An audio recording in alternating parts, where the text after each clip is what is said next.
अब देखो जूठन क्यों नहीं खाना चाहिए? इसलिए जूठन नहीं खाना चाहिए कि जिसकी हम जूठन खा रहे हैं पता नहीं उसके जन्मांतरी संस्कार कैसे हैं, और वर्तमान जीवन में उसका आचरण कैसा है पता नहीं, कैसी सोच है, कैसा चिंतन है, कैसा विचार है, अथवा शरीर में पता नहीं कौन सी बीमारी है, वो सब लग जाएगी जूठन खाने वाले को। बाबा जूठन खाने की बात तो बहुत दूरी की है, पापी मनुष्य के द्वारा स्पर्श किया हुआ पदार्थ खाने से बुद्धि बिगड़ जाती है, छूने से बुद्धि बिगड़ जाती है। आप क्या समझते इस बात को? जिस किसी के आसन पर बैठने से, लेटने से, उसके वस्त्रों का व्यवहार करने से वृत्ति बिगड़ जाती है। इसलिए पुराने संत, देशकाली टकसाली महात्मा आसन वासन की पवित्रता रखते हैं। उनको तो अहर्निश भजन करना है, हर समय साधु पवित्र है। महाराज जी कहते थे, हमारे पहाड़ी बाबा महाराज कहते, बच्चा ये पंडितों का अर्थ नहीं है, साधुओं का अर्थ है। बोले विषयों से तर वो बिस्तर, और जिस पे भजन किया जाए वो आसन। साधु का बिस्तर नहीं होता, साधु का आसन होता है, और गृहस्थियों का बोले बिस्तर होता है। महाराज जी कहते थे बिस्तर नहीं है, आसन है। आसन की पवित्रता बनी रहे। स्पर्श का प्रभाव होता है, स्थल का प्रभाव होता है, तो उच्छिष्ट का प्रभाव क्यों नहीं होगा? तो कहीं किसी दूषित जीव के जूठन खाने से हमारे संस्कार विकृत न हो जाएं, हमारे शरीर में कोई आदि व्याधि बीमारी न लग जाए, इसके लिए नहीं खाना चाहिए। अब जो उच्च कोटि के भगवान के भक्त हैं, संत महापुरुष हैं, जिनका अंतःकरण पूरी तरह विशुद्ध हो चुका है, भगवत प्रेम में जो निरंतर डूबे रहते हैं, भरे रहते हैं, ऐसे संतों का जब हम उच्छिष्ट लेंगे तो उनके से लक्षण हमारे भीतर आ जाएंगे। हमारी भजन में रुचि हो जाएगी। वृंदावन की घटना है।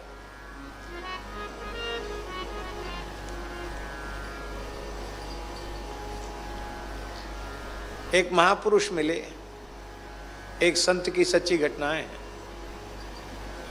तो पता नहीं कौन से महापुरुष होंगे वो, ये निधिवन राज की बात है। एक मिश्री का टुकड़ा, मिश्री चूस रहे वे महात्मा, मिश्री चूसे उन्होंने मुंह से निकाली, ले तो जिसने खाई उसके सामने से तत्काल संसार तिरोहित हो गया, और जब तक मिश्री मुख में रही तब तक नित्य विहार का दर्शन होने लग गया। ये सच्ची घटना है वृंदावन की, इसको कल्पना मत समझना। वेणुवृंद कुंज वाले महाराज जी भावावेश में थे, उनके हाथ का स्पर्श एक प्रेमी को हो गया। जिस लीला का वे आस्वादन कर रहे थे वो लीला उनके सामने प्रकट हो गई। भक्त के स्पर्श की इतनी महिमा है।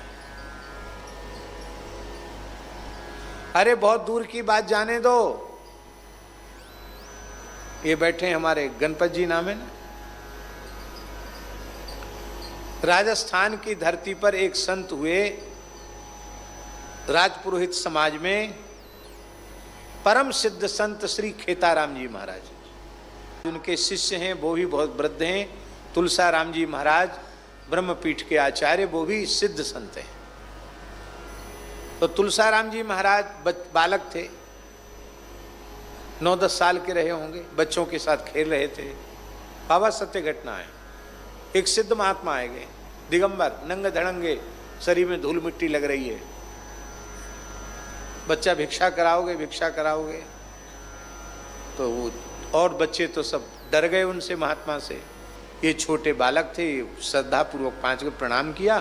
हाँ बाबा कराएंगे भिक्षा, क्या खाएंगे? बोले छाछ राबड़ी, राजस्थान में वही होता है। वो अपने घर गए, बोले बाबा भूखा है, छाछ राबड़ी मांग रहा है। छाछ राबड़ी जानते हैं ना, ये रबड़ी नहीं, दूध वाली रबड़ी, राबड़ी अलग चीज होती है? दरिया एक प्रकार का बाजरे का। तो वो लेके छाछ राबड़ी लेके आए और उनके पात्र में डाल दिया। महात्मा ने छाछ में मिला के छाछ राबड़ी पाई पी, उन अवधूत महात्मा ने जो पूर्ण दिगंबर थे, और पिया, और पीने के बाद थोड़ी देर बाद वो जितना पिया हुआ था उसी बर्तन में उल्टी कर दिया, उगल दिया सब। और उगलने के बाद कहा, ले बच्चा पी जा। अरे हमारा जूठा खाने में भी कई लोगों को बहुत संकोच होता है, और कोई पी ले छाछ महेरी और फिर पूरी पलट दे और फिर पीने को खाने को कहे तो बड़ा कठिन है महाराज। लेकिन खेताराम जी की कैसी श्रद्धा रही होगी उस बाल्यकाल में भी कि वो उसको श्रद्धा पूर्वक पी गए। पीते ही उनकी समाधि लग गई, पीते ही समाधि लग गई और वो सिद्ध हो गए। राज पुरोहित समाज भेड़ बकरी पालने लग गया था, अपने संस्कार भूल गया था।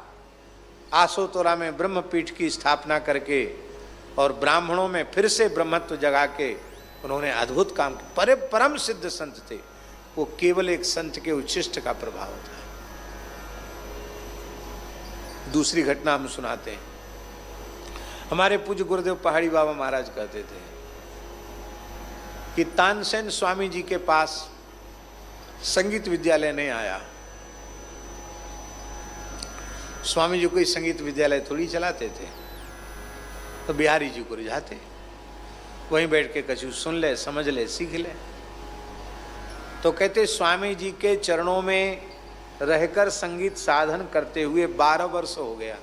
किसको? तानसेन को। 12 साल में भी कोई उसको सिद्धि नहीं हुई।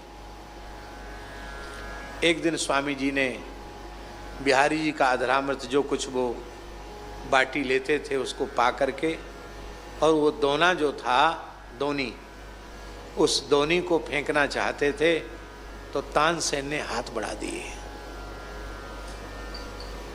आपने उसकी श्रद्धा देखकर दोनी दे दी। दोनी में क्या लगा होगा? एक आध कण कोई प्रसाद का लगा होगा, और श्रद्धा पूर्वक तानसेन उस दोनी को चबाकर खा गया। और उसकी श्रद्धा को देखकर स्वामी जी ने अपने बड़े बड़े नेत्रों से देखा और तनिक मुस्कुरा दिए। बस सारे राग रागनी तानसेन को सिद्ध हो गए।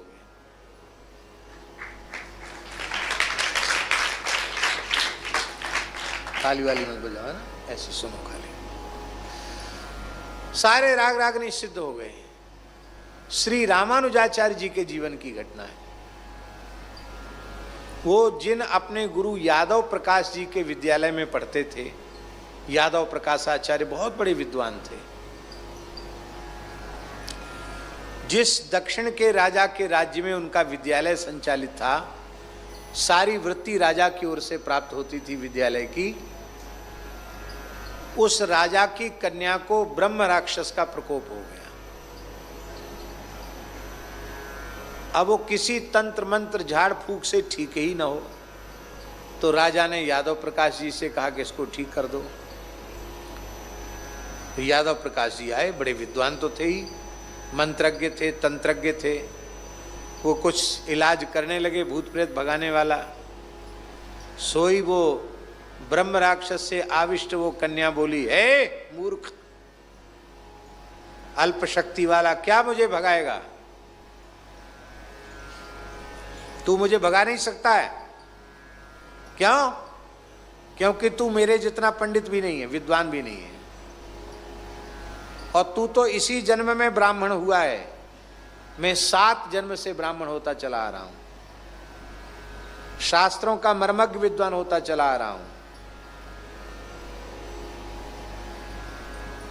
अब प्रेत योनि में पड़ा हुआ, पर तू तो पूर्व जन्म में विष खोपड़ा था। वो ब्रह्म राक्षस बोलता है, तू पूर्व जन्म में विष खोपड़ा था। विष खोपड़ा तो जान दो ना, हमारे यहाँ जंगल में बहुत है, यहाँ जड़खोर में है गोयरा, तो जंगल में बहुत है। विष खोपड़ा था पूर्व जन्म में तू, तो विष खोपड़ा से मैं ब्राह्मण कैसे हो गया, फिर शास्त्रों का पंडित कैसे हो गया? बोले एक संत ने अपने ठाकुर जी की सेवा करके और भगवान को भोग धरा के कुछ पाया और दोना फेंक दिया। उस दोना को तूने चाट लिया, उसके कुछ समय बाद तेरी मृत्यु हो गई। उसी संत का शीत प्रसाद तेरे मुख में चला गया। इस पुण्य से तेरे सारे पाप नष्ट हो गए और पवित्र विप्रकुल में तेरा जन्म हो गया। पर मैं तो 7 जन्म का ब्राह्मण हूं। तो बोले तुम इस जन्म में फिर प्रेत कैसे हो गए, मुक्त क्यों नहीं हुए? उस प्रेत ने कहा यही तो बात है, ब्राह्मणता के पांडित्य के अभिमान में भरकर मैंने हरिभक्तों का तिरस्कार किया, अपमान किया। इसी पाप के कारण मुझे ब्रह्म राक्षस बनना पड़ा।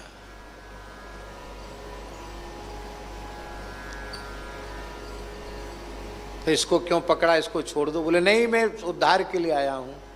तो तुम झाड़ फूक से जाओगे नहीं तो कैसे जाओगे? तो उसने कहा तुम्हारे विद्यालय में एक बटुक है, उसका नाम है रामानुज। यदि उसका उच्छिष्ट मिल जाए मुझे और उसका चरणामृत मुझे मिल जाए तो मेरा उद्धार हो जाएगा। छोटा सा बालक ही था, इसे हर्षित जैसा हो खड़ा हो जा, ये इतना ही रहा होगा, बैठ जाओ।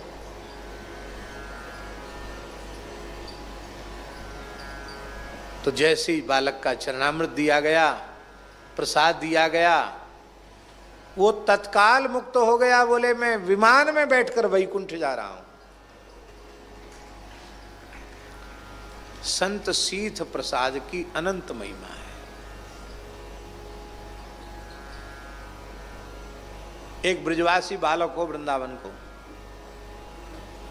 वहां को नित्य नियम हो कि सुदामा कुटी में आना और पूज्य गुरुदेव भक्तमाली जी की जूठन लेनी, नियम से। सवेरे से कुछ नहीं खाता। जब महाराज जी दोपहर में कुछ पाते तो उनके पत्तल का थाली का कुछ प्रसाद लेकर के तब घर, वहां भोजन कभी नहीं करता, भोजन घर में जाके करता, पर कथा सुनने आना और नित्य प्रसाद लेना। अब एक ही बालक, सुनार को बालक,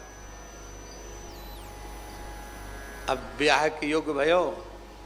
बोला मैं तो विवाह नहीं करूंगा। बोले तुम अकेले हो, वो अकेले होने से क्या हुआ, आपको छोड़ के नहीं जाएंगे, जब तक जिंदा हो तब तक सेवा करेंगे। ब्याह नहीं करूंगा, मैं भजन करूंगा, ब्याह नहीं करूंगा। ज्यादा परेशान करोगे भाग जाऊंगा। तो मैया बाप उसको लेके महाराज जी के पास आए, भक्तमाली जी के पास। महाराज 10-5 होते तो एक आपको दे देते, एक ही छोरा है महाराज, चलो जाओ, कहाँ खाओगे को हमारो बुढ़ापे में, ये ब्याह की मने कर रहे है। हम भी वहीं उपस्थित थे। महाराज जी बोले जब तक हमारी जूठन खाता रहेगा तब तक विवाह का संकल्प इसके मन में नहीं आ सकता। तुम इसका यहाँ आना बंद कर दो, जूठन खाना बंद कर दे, तुरंत ब्याह की इच्छा उत्पन्न हो जाएगी। महाराज जी ने तो हंसते हुए कहा। किसी रिश्तेदारी में उसको जाना पड़ा मैया बाप के साथ, और कुछ दिन ब्याह की महाराज जी की जूठन छूट गई और वो अपने आप ही बोला कि हाँ पिताजी, अब जहाँ तुम्हारी इच्छा हो हमारा ब्याह कर दो। बोलो वृंदावन बिहारी। चित्त निर्विषय हो जाता है। हम कोई बाबा जीवन में आए, वृंदावन में बड़वे आए, पर संतों के चरणामृत का महात्म्य, गुरुजनों के उच्छिष्ट का महात्म्य आज साधुओं ने सदा सर्वदा के लिए अपने चरणों में दास को रख लिया। और जो कुछ कह सुनकर अपनी वाणी को पवित्र कर रहे हैं, इसमें न हमारी योग्यता है और न हमारी विशेषता है। यह केवल सद्गुरु भगवान के चरण जल, उनकी चरण रज और उनके अधरामृत का ही प्रभाव है, जो हम कह सुनकर भगवत भागवत चर्चा अपनी वाणी को पवित्र कर रहे हैं। बहुत महिमा है। हम कितना गावें, संत प्रसाद और भगवत चरणामृत की कितनी महिमा का गान करें। जितनी महिमा गावें उतनी थोड़ी है। पर एक प्रार्थना हम जरूर करें, नाटक नहीं करना चाहिए। भावना है नहीं, वो खाली देखा देखी नाटक कर रहे तो उससे लाभ नहीं होगा, हानि हो सकती है। कैसा भाव हो तब लेना चाहिए। प्रियादास जी के शब्दों में, संत हैं अनंत गुण अंत को